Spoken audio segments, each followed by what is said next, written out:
As I told you on 9/11, I suddenly realized it was my task to make difficult books readable, which is what I've done on the back table. I sometimes describe myself as a man who reads big, thick, old books and writes modern, small books that anyone can understand. And actually, I rather enjoy it. I don't surf the web. People are disappointed when they run into me sometime and some other counter-jihadist, they go, "Have you seen my website?" No. I don't even go to my own website. I have very little interest in the web except for Craigslist and Yahoo Headlines and Drudge. That's it. So I like reading big, thick, old books. I really do. But I thought when I got my books written, in which the Quran was easy to understand, here's Muhammad, easy to understand, all these books on Sharia and everything were easy to understand, I thought, we win. No, we don't even have game.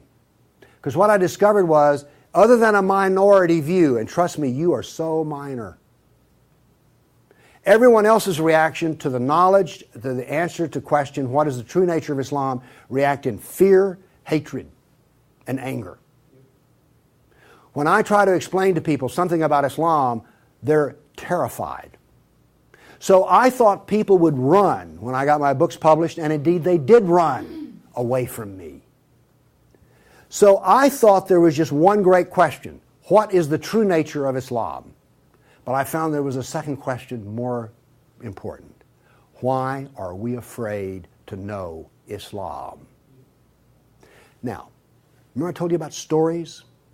Here's the thing. My books are factual. They work here. But in dealing with human beings, if you're going to make a sale, any salesman will tell you this, the facts are secondary to the feelings. And where you get feelings is from stories, amongst other places. And I began to think about, why is everyone so afraid even though they don't know anything? Well, it turns out they do know little figments of stories about Islam that involve violence. And the knowledge that they were into the slave trade does not come as a shock, really. So, remember I told you that the house of Sufism was like a palace with a smell coming up from the basement? Everyone smelled that smell. They just don't want to talk about it. But it's somewhere deep in the back, almost primordial mind. So, the problem is we don't know the history of Islam. We don't know the answer to this question. This is the world of Islam. How did it happen? You can ask very intelligent people, and they will not be able to give you the answer to this question. How did North Africa go from being European and Christian to becoming Arab and Muslim? How did that happen? And is that an important question? How did the Middle East go from being Christian to Muslim? And is that an important question? I think it's an overwhelmingly important question. All right.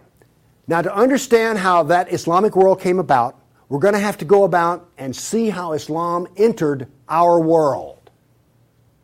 Now, to do that, Islam entered the world of the Byzantine Empire.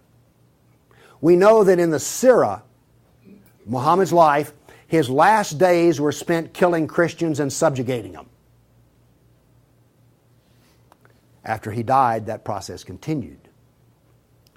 So, let's describe the world that Islam invaded. Now, we're told that the Roman Empire collapsed when the German barbarians invaded Rome. Y'all heard that story? Well, that's false. That is not true. It is wrong. What happened was, after the German barbarian tribes invaded Rome, they set up their own version of the Roman Empire. They retained classical culture. They spoke Roman. They hired Roman philosophers and Roman attorneys to teach their children and to run their schools.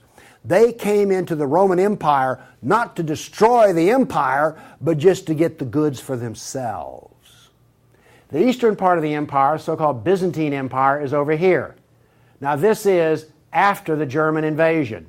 The important point is this: there was still a classical empire. It's not collapsed. Then, after the fall of Rome, the Byzantines gradually exerted their political influence till now this was the new form of the Roman Empire. This is the Byzantine Empire, and it is about to be invaded. This is the classical world that Islam invaded. Notice that the classical world is still up and running. It's critical to remember that. It was now weak, but it was still up and running. We're going to see what caused its collapse. Here we see in 25 years, 3 stages of development of the spread of Islam. This is 25 years' work. How is it that the Arabs were able to do to the Byzantine Empire what the Persians could not do in Iran? Here's the answer to that question. It has to do with Iran, actually. The Greeks and the Persians had been having wars since forever. All right? The 300 at Thermopylae, that was about the Persians. All right? Alexander the Great, he defeated the Persians.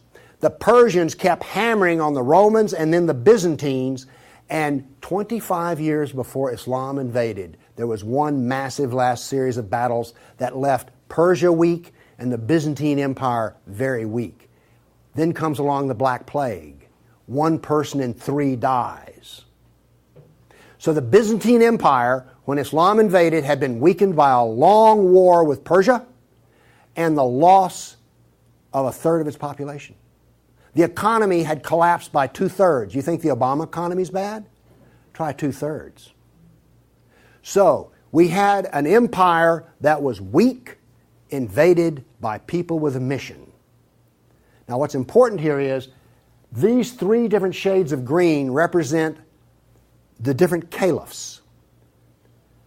This empire is beginning to build here came from people who could be described as the apostles of Muhammad. Why is it important to know that? They knew Muhammad. They held his hand. One of them, Ali, married his daughter. Abu Bakr was his father-in-law. These people are not just brothers in the religious sense, they're brothers in the family sense. They knew Muhammad like I know my wife. And what did they do? Did they go out preaching the Quran? No, they didn't. They picked up their swords, got on their camels and horses, and went out whacking Christians and Persians. That is, this is the true nature of Islam. Here you see it. This is the fruit on the tree. Massive destruction. Now notice something else that's happened here. Egypt is the breadbasket of the Mediterranean. Syria, the heart of the intellectual world of the classical empire. In 25 years, the classical civilization lost its ability to feed itself and lost its biggest brain trust. This destroys classical Christianity. Christianity that we have today is a bloody stump of the original Christianity. Why? This destroyed the heart of it, transformed it. The first stage of the annihilation of classical empire, gone. The heart of it's gone. Okay. A century later, notice over here in Spain, 750 AD, Spain is already Muslim. This is rapid fire conquest. This is going to become very important because this happened as it were in the life of a nation overnight. This brutal assault is the key as to why we fear Islam. Now then, you're next going to see history that you've not heard before. I'm not a historian, but I am a scientist. And I can reason from data. I knew, once I read the story of Muhammad, that I had been fed a pack of lies about what caused the Dark Ages. Roman barbarians didn't cause the Dark Ages. First off, why would these barbarians were Germans? These are the same people who made Germany. You're telling me they were too stupid to learn how to do Roman law and stuff? Of course not. They were very intelligent people. They didn't cause the collapse. But that's the classical theory. If you go to Vanderbilt, that's what they'll teach you. Here we go with the data. There has recently been a lot of classical ancient works that have been translated and put into a database format so they can be accessed. There's been massive archaeological research under the ocean and at the edge of the Mediterranean. From this archaeological research, we're able to track history and economies.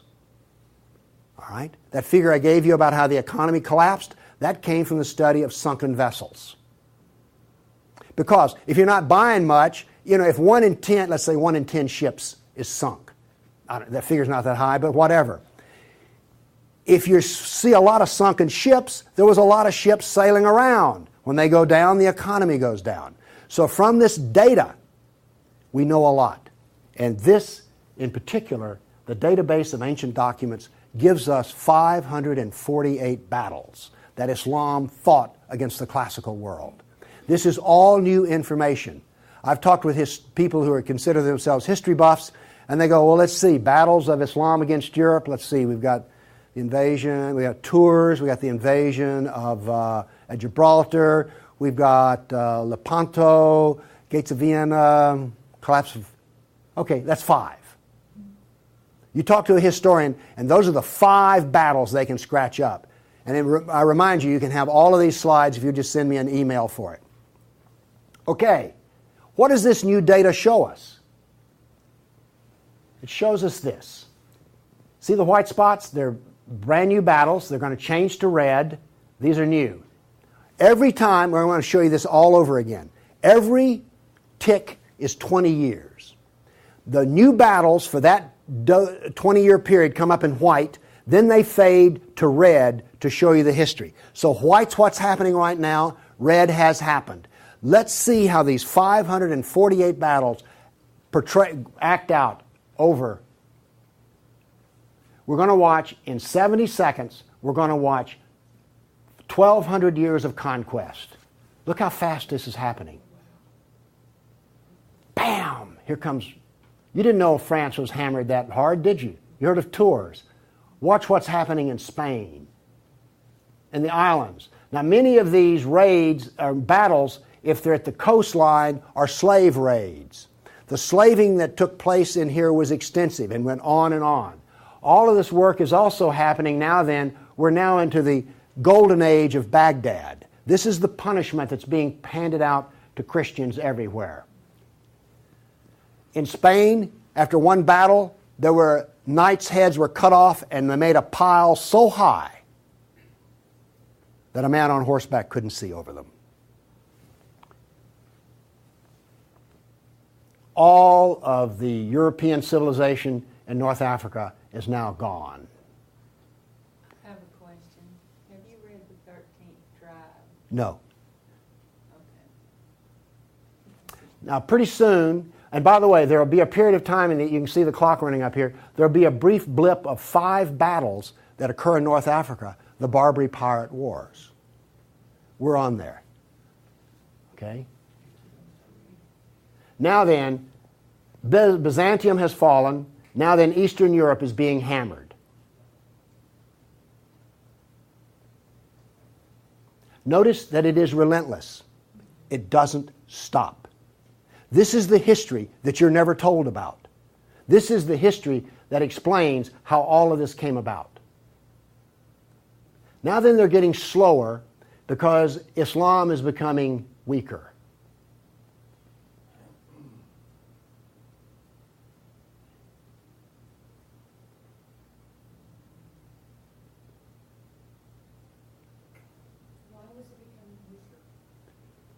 Corruption. All empires collapse from the inside ultimately. Okay.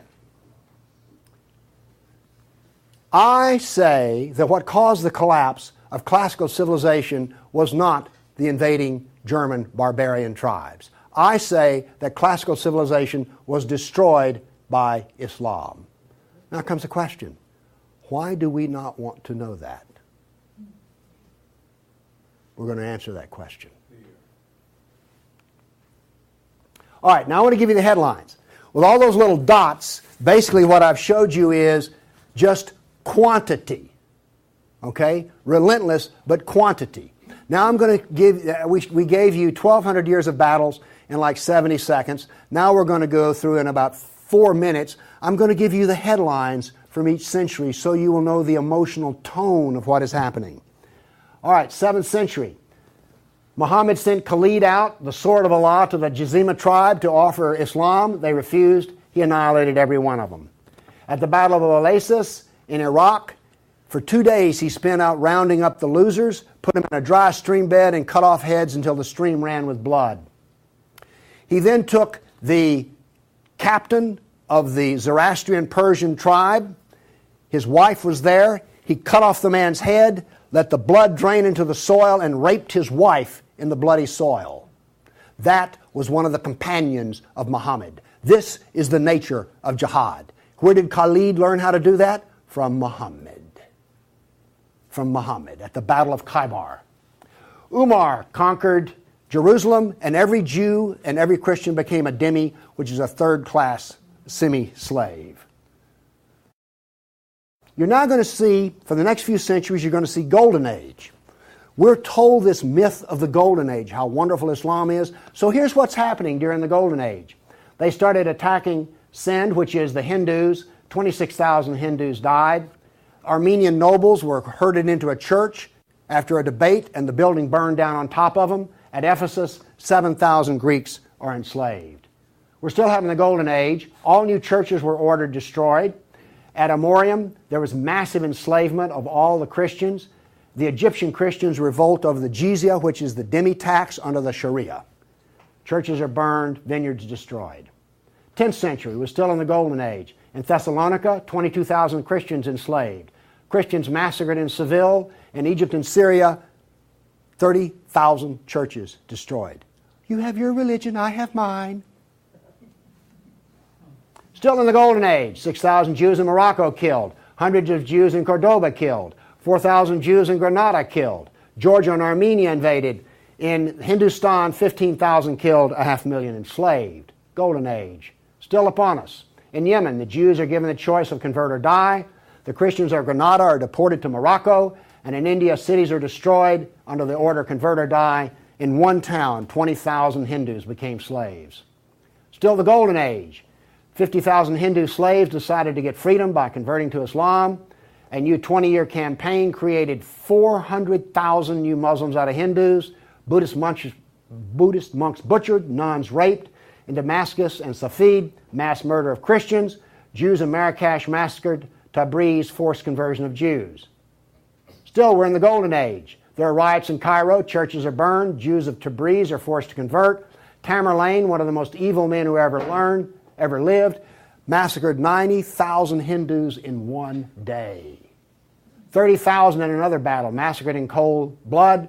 Another Muslim leader takes 180,000 Hindu slaves. Oops, we're out of the Golden Age. See if you notice any change in tenor.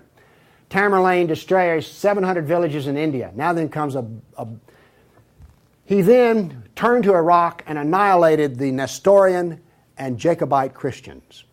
The Nestorian Christians, half of the Silk Route in China was Nestorian Christian. The Nestorian Christians had emissaries and missionaries in the court of China. Afghanistan was partly Christian. All right? Gone. This is part of the destruction of the church that no one knows about.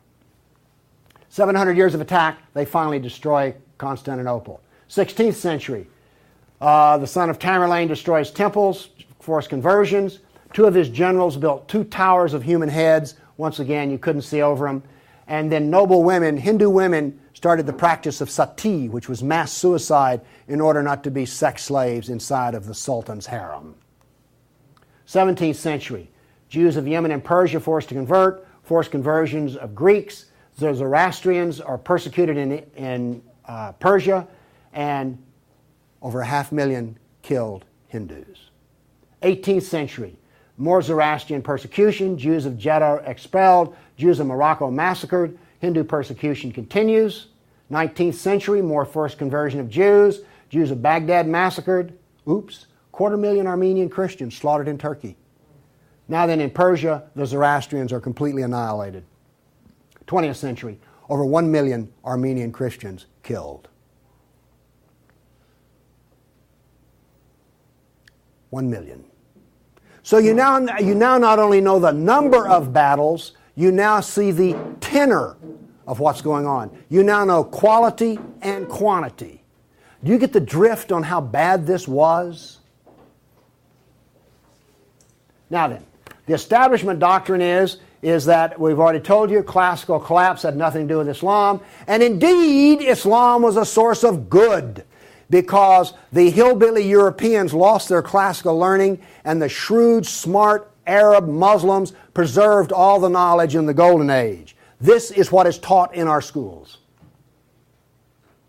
I maintain that it was annihilated by Islam. Okay, we've been talking about land here. I now want to talk about water because classical civilization was based upon the Mediterranean Sea. Egypt was part of the Mediterranean world. It was not part of the African world, okay? Because to go from Alexandria, Egypt to Nigeria was a lifetime. But you could get on a ship and be there in 10 days. Does this make sense? It was cheap transportation. You could haul a ton of grain from Egypt to Rome as much as it cost 75 miles by ox cart. This is important. I'm going to be driving back on the interstate after I finish talking here. I do not expect to be attacked or shot at on the way. I presume that the interstate is safe travel. It used to be that way under the Roman peace. That ended. The importance of naval work, as many as 500 boats could be in the harbor of Constantinople. The collapse of the freedom of sea. Let me show you something. Now we know this from history, the data. Rome used to communicate with France by boat.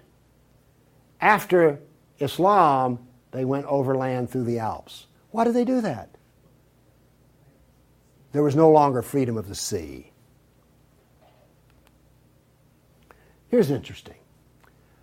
The Black Plague was a known problem in the Mediterranean. It used to take 4 months to get from here to Constantinople because there was sea trade back and forth. Well, that was eliminated. So now then, when there was an outbreak of the Black Plague, it went from harbor to harbor, all around here, and it took 4 years to get to here. Do you see the point I'm making? There was that little freedom of trade. As a merchant striking out to do business, you could wind up with your ship gone, your goods gone, and you're in chains, enslaved. By the way, this cuts down a lot on commerce. A brag. The Christians couldn't float a plank on the inland sea. What did this do? It isolated Europe and impoverished Europe.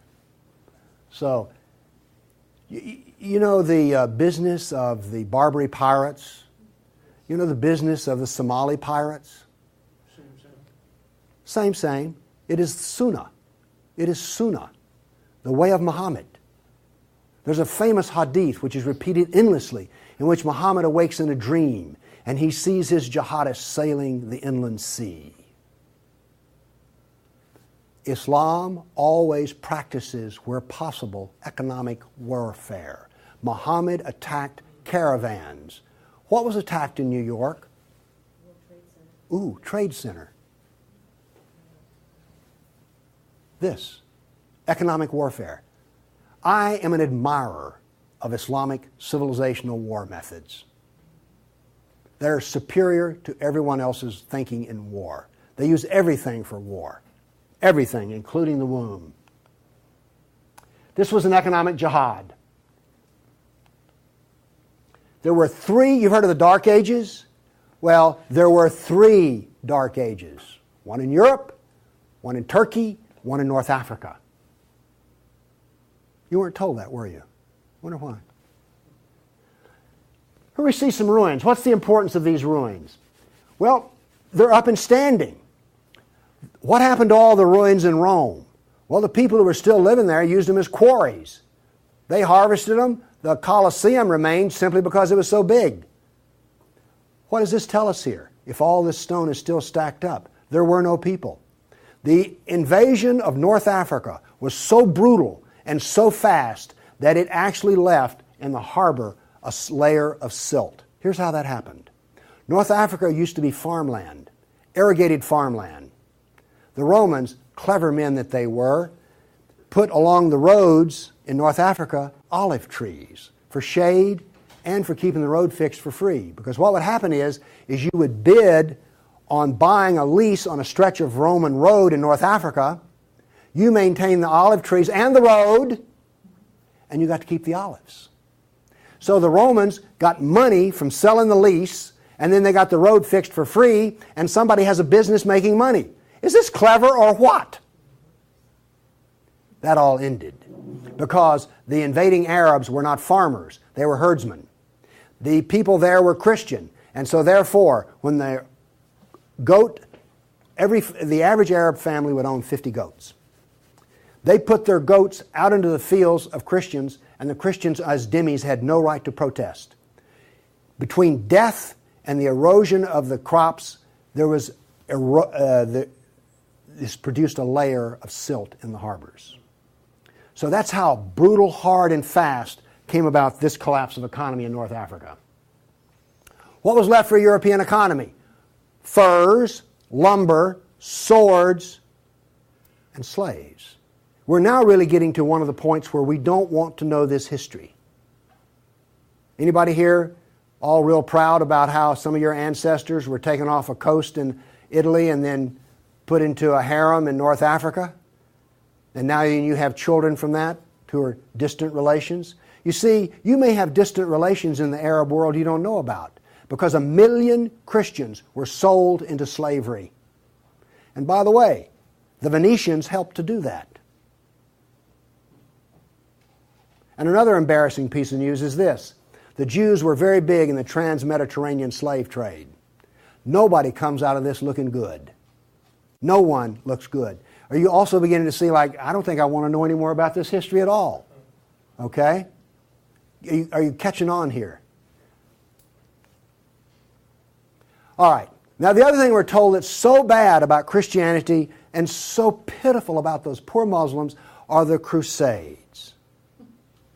Who's ever heard this? Well, the Crusades, oh, that's so embarrassing. Gosh, we got out of Europe, we went over there and invaded the Arab lands, and then we killed them and hurt them, and I've heard preachers wallow in pity about how drastically bad the Crusades were.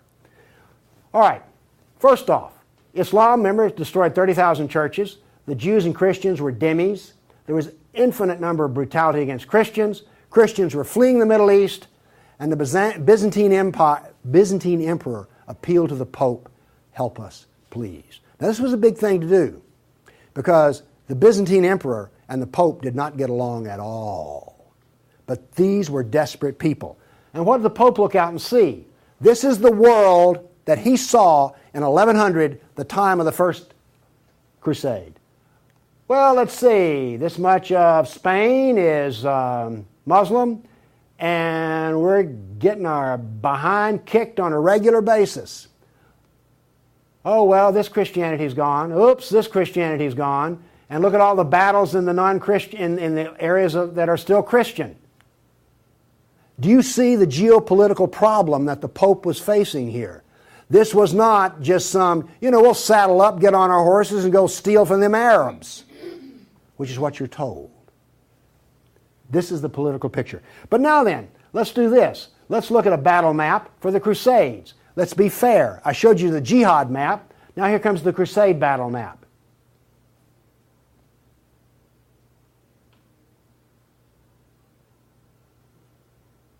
We're almost done. That's it. Now we're told that the Crusades are the moral equivalent of jihad. And therefore we need to be ashamed and whine and cry. All right. The Crusades were defensive, lasted 300 years, and the last one was over 800 years ago. All the jihad was offensive, lasted 1,400 years, and it's happening right now. In all probability, some Christian is being slaughtered in Nigeria today. Now, Is this moral equivalence?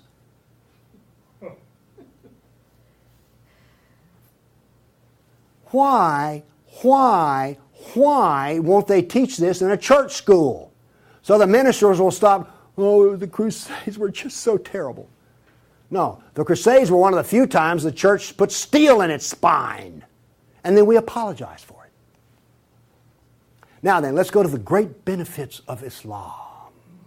We're told about two different golden ages. We're told about Andalus, the wonderful empire in Spain, in which there was multicultural peace, and Jew and Christian and Muslim all lived together in a golden age in Europe. You ever heard that? Well, here we go. This is the battle map of the golden age in Andalus. Now, while all this is going on, orders for slaves are being filled. The first slave order out of Spain was the Caliph ordered up 3,000 blonde virgins. They were shipped out of Spain. Battles are going on in which Christian knights die. But notice something here. The Christians won't quit fighting. This is going to take 700 years, and there's going to be nearly 150 battles fought. Where was this caliph located? There was more than one caliph at the time. This was a caliph in North Africa. Okay. Now then, looking at this, do you understand why when Isabel and Ferdinand were finally in full power, they told every Muslim in Spain to get out of here? They drove everyone out. Okay. My question for you is this. Was Andalus a multicultural golden age or a reign of terror? I claim it was a reign of terror, and it was not a golden age at all. And yes, there were a few people who had it good. The elites had it good. There were some rich Jews and rich Christians that had it good. Also, otherwise, there was constant war, slavery, and Christians had to wear robes so you could tell a Christian from a block away. And a Christian couldn't carry a sword, and they paid special taxes. And then we come to the question, why are we told this story? Now we have the Baghdad Golden Age. Here we go. This is all the battles that are fought during the period of the Golden Age in Baghdad. Now, not only are they as busy as they can be killing Christians, but they're also busy establishing the Sharia doctrine. They're also busy establishing the Hadith doctrine.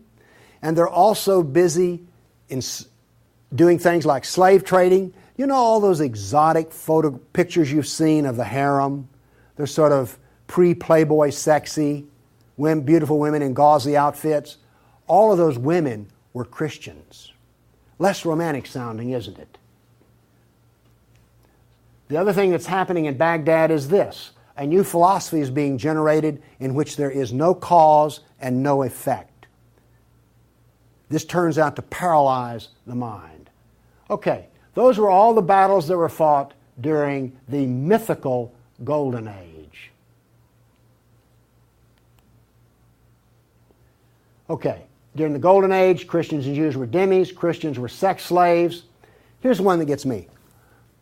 During this Baghdad Golden Age, they evolved a philosophy in which there were no laws of nature and there was no cause and effect. I'm a scientist. We work off of two laws, the law of contradiction, does the data contradict the data, and the law of cause and effect. I've just explained to you why, out of their Golden Age, why you don't find Muslims getting Nobel Prizes in science. You cannot be a scientist and not believe in cause and effect. You just can't. Won't work. Now then, the Christians did all of the vaunted translation of the Golden Age text, and get this. We're told that this was such a great peak of learning, they destroyed 90% of the books. And we're told that the remaining 10% they preserved is like, oh, this was the Golden Age. Oh, we live in eternal gratitude to the Muslims. If they had come along, we'd have had 100% of them. Presented with a library in India, the largest library in the world was a Buddhist library in Nalanda. They came to him and reported the existence after they had conquered, and they said, "What shall we do with the library?" The order from the general was this: if it contains any information that is in the Quran, we already have it, burn it. And if it contains any information that is not in the Quran, it is false, burn it. The same was done with most all of the libraries. And why are we told this was some wonderful golden age that preserved knowledge for us? Ottoman Empire, 1683. The reason I have this up here, Islam in Europe. That's the world today. I've now explained to you how this world came about. It came about through relentless, brutal persecution of everyone who was not a Muslim. Now then, let's change to modern times. All of that work stops in 1922. This works off a database of 19,000 jihad attacks since 9/11. There are things like this. I know the date, the country, the city, how many are killed, how many injured, and a description. Now, when you present a guy like me with 19,000 pieces of data, I start asking questions. How do we make this make sense? So let's make it make sense. By the way, you did hear all about these 19,000 attacks in the Tennessean and the local newspaper, didn't you? You did hear about this. It was on the nightly news. We heard about Fort Hood. Oh, the workplace incident. Oh, yeah, I got that. All right. Anyway, moving along here. This, by the way, is where all these took place. I just think that's interesting. And you'll notice something. This is the Islamic world, and it all centers around it. But notice how much is happening in Europe. Okay. I take the data and I parse it and I divide it. I use Islamic doctrine to analyze this data. What does Islam insist on? Well, in my first lecture, I told you they're fixated on the kafir, right? So I use the kafir to analyze this data from an Islamic standpoint. See, I'm the ultimate multiculturalist. No, really. I'm the only person you've ever met who analyzes Islam on the basis of Islam. Here we go. Here we have, in the last 10 years, the total number of attacks. In the green, we have Muslim on Muslim violence. You mean a Muslim will kill a Muslim? Really? They're doing it in Syria as we speak, right? Remember Iran, Iraq? Okay. Then we have the only one I care about. I mean, my motto here is sell weapons and intelligence to the loser. I'm very serious. You think I'm joking. I know. Okay, here's our story right here. Stays pretty level. That's interesting. By the way, there's hardly a day in which there's not a jihad attack.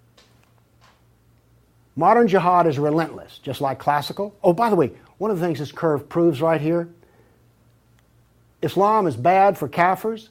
Islam is bad for Muslims. Islam is bad for Muslim and non-Muslim. That's what this data shows us. You want to argue with that? Okay, modern jihad is relentless. But what did we see in the other battle map? It was relentless. There are two types of jihad, against the kafir and against Muslim. You see, every time they kill a Muslim, the reason in Syria they're killing other Muslims, they're not real Muslims. Okay?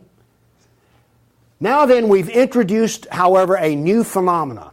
The mom and pop non-state jihadi shop. Okay? All of those battles up to 1922 were out of the caliph. Okay? We now have non-state jihad. That is all that is different.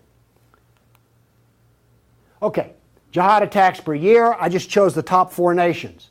But this doesn't really give us what we want because Israel's teeny weeny and India's great big, so let's do this on per capita. Now then, Israel, I bet you were surprised about Thailand. You didn't know that Thailand was getting whacked on a regular basis, did you? And look, here's a Christian nation, the Philippines, ranks number 3. And then India was Hindu. Oops, wait a minute. Do you know what I just told you? Jihad is against the Jew, the Buddhist, the Christian, and the Hindu. This is the data. Now you go to these dialogues, these multicultural smoozes they have, where the preacher and the rabbi and the imam show up. The preacher and the rabbi show up to tie, the Muslim shows up to win. And then what does the Muslim tell them? Oh, the Christians and the Jews, they're people of the book. Oh, we're brothers in the religion of Abraham with the Christian and the Jew. You know, we're practically the same. We're brothers in Abraham. How's that stuff work out? Well, here's one of your people of the book. Here's another people of the book. Turns out they'll kill a Jew, a Buddhist, a Christian, or a Hindu just as fast as they will another. So much for being brothers in the religion of Abraham. The data does not support the theory. Therefore, the theory is wrong. There is no brotherhood of Abraham except in the minds of people who occupy pulpits. The jihad is against the Jew, the Buddhist, the Christian, the Hindu, and the secularists, by the way. The secularists are the worst of all. Well, maybe worse than the Hindu. It gets hard to know, you know. I mean, really. It's against all kafirs. That's who the jihad is against. The religion of peace. Here we go. 548 battles, 19,000 jihad attacks. In 12 decades, in 1,400 years that are jihad-free. Therefore, Islam is 91% violence and 9% peace. So George Bush was 9% right when he declared religion of peace. Constant violence is why? There's a doctrine. The doctrine of jihad is found in the Sirah, the Quran, and the Hadith. We've already been over this. They don't like kafirs. We have a whole doctrine of jihad within the text. Islam was only successful through jihad. Therefore, we have a doctrine which produces jihad, and it produces this effect of the collapse of civilizations. Here you go. Tears of jihad. 270 million dead over 1,400 years. Read them and weep. Read them and weep. The doctrine drives history. History shows the true nature of political Islam. Political Islam is the enemy of all Kafir nations. There's an intellectual history. In 1,400 years, I've read a lot of old documents. They never talk about the Muslim. They talk about the Arab, the Turk, the Moor, Al-Qaeda, Asian. And it's always been by specialists. And today, all the established specialists are apologists for Islam. Why was the Quran code not cracked recently? How come we don't teach Muhammad? And why is the Golden Age propaganda taught? Why do we remain ignorant and keep suffering? I maintain there's a reason for this. I maintain that this constant brutality over the centuries has produced in the Western mind the equivalent of the abused dog, the beaten wife, and the raped child. We do not think correctly. Everybody's seen the beaten dog that when you approach it, that is the Western mind. We deny the attacks. How much jihad is ever reported? The churches will not even admit that a Christian suffers anywhere. Fear. Muhammad used fear. Any public critic of Islam has a certain fear element there. Guilt. Oh, we haven't treated Islam right. If we treated him better, everything would be good. We don't teach the history. We humiliated.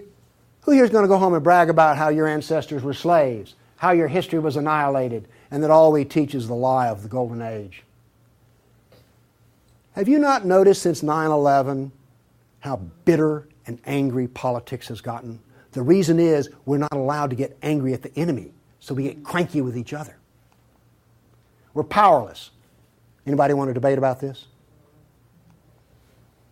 The abuser. Muslims will not admit they sold a single slave or ever killed a person. They're arrogant and self-confident. Islam is perfect. Word Islam means submit. They expect submission out of us, and they get it. Islam is the victim. After 9/11, I heard this. The real victims of 9/11 were the Muslims. You heard that anywhere? After 1,400 years of jihad, brutality, enslavement, theft, deception, rape, annihilation, and insults, the Kafir mind has become identical to that of an abused victim.